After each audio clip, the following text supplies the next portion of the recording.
Bismillahirrahmanirrahim. Assalamualaikum warahmatullahi ta'ala wabarakatuh. Ako po si Hagiar A. Mama, Chairwoman ng Kapuluan SWC Agribusiness Marketing and Cooperative. Nag-aral kami ng Umahat, tapos na-encourage kami ni Babu Salamia.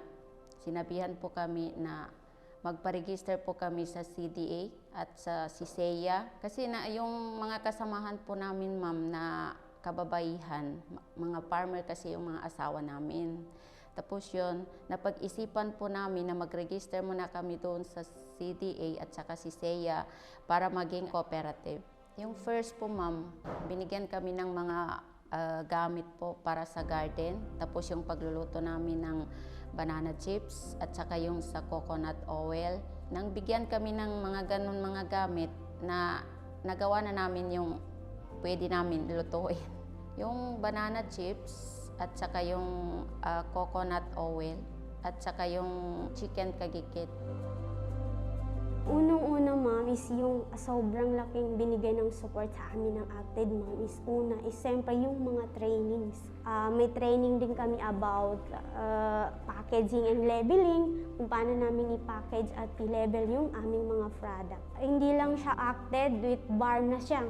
Nagkapagbigay sila ng parang malaking tulong sa amin is kung paano namin alagaan yung mga pato namin.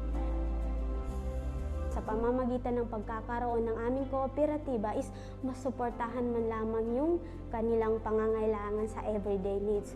So sa pamamagitan ng pagkakaroon ng aming mga products, so kahit pa paano may sharing yung bawat isa sa amin. So may na yun, parang may malaking tulong na yun sa bawat isa. Yung pinaka-challenging part po doon is iba-iba kami ng status.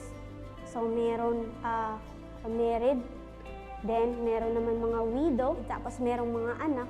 So, yun yung malaking challenge sa amin is pag nagpapatawag kami ng meeting, may magsasabi doon na hindi ako maka-attend kasi walang magbabantay ng aking anak, tapos may gagawin ako. So, yun yung the main challenges is yun sa pagpapatawag lang po ng meeting po.